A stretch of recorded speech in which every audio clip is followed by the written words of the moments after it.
शेतकरी मित्रांनो, 30 ते 35 दिवसाच्या पुढच्या सोयाबीन पिकामध्ये आपल्याला फुलकळीला स्प्रे घ्यायचा आहे. तर तो कुठला घेतला गेला पाहिजे?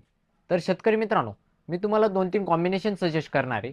या कॉम्बिनेशनपैकी तुम्ही कुठलंही एक कॉम्बिनेशन वापरू शकता. तर शेतकरी मित्रांनो, तुम्हाला हे जे कॉम्बिनेशन सजेस्ट करणार आहे, हे कॉम्बिनेशन तुम्हाला 30 ते 35 दिवसाच्या पुढच्या सोयाबीन पिकासाठी तुम्ही वापरू शकता. तर शेतकरी मित्रांनो, आपल्याला पहिलं कॉम्बिनेशन घ्यायचं आहे. बायोस्टॅट कंपनीचं रोको घ्यायचं आहे. 200 लिटर पाण्यासाठी 250 ग्रॅम आपल्याला रोको घ्यायचं आहे. याच्यामध्ये आपल्याला मेडिसन टाकायचे. मान्सून क्रॉप सायन्स या कंपनीचं मेडिसन घ्यायचं आहे. 200 लिटर पाण्यासाठी 500 ml आपल्याला मेडिसन घ्यायचं आहे आणि याच्यामध्ये आपल्याला प्रोक्लॅम ॲड करायचं आहे. 200 लिटर पाण्यासाठी 100 ग्रॅम आपल्याला प्रोक्लॅम घ्यायचं आहे. जर आपल्या प्लॉटमध्ये अळीचा प्रादुर्भाव जास्त प्रमाणात वाटला तर शेतकरी मित्रांनो आपल्याला कीटकनाशक चेंज करायचं आहे. तर ते कुठलं घेतलं गेलं पाहिजे?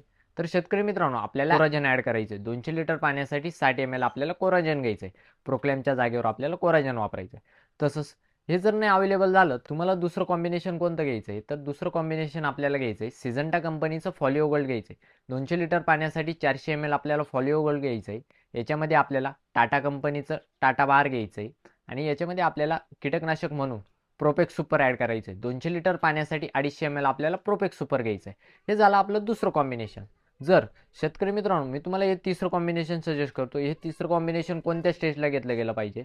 जर तुमच्या सोयाबीन पिकामध्ये फुटवे कमी प्रमाणात असतील, ग्रोथ होत नसेल, तर तुम्हाला ही तिसरं कॉम्बिनेशन घ्यायचं आहे.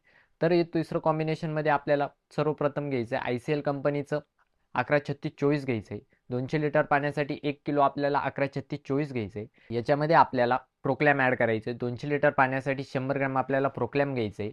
फंगीसाईड म्हणून आपल्याला बायर कंपनीचा अँट्रोकॉल घ्यायचं आहे. 200 लिटर पाण्यासाठी 400 ग्रॅम आपल्याला अँट्रोकॉल घ्यायचं आहे आणि याच्यामध्ये आपल्याला नायट्रोबेन्झिन म्हणून आपल्याला ॲग्रोस्ट्रॉंग ॲड करायचं आहे. ॲडव्हान्स पेस्टिसाइड या कंपनीचं ॲग्रोस्ट्रॉंग घ्यायचं आहे. असं हे कॉम्बिनेशन आपलं तिसरं कॉम्बिनेशन झालं.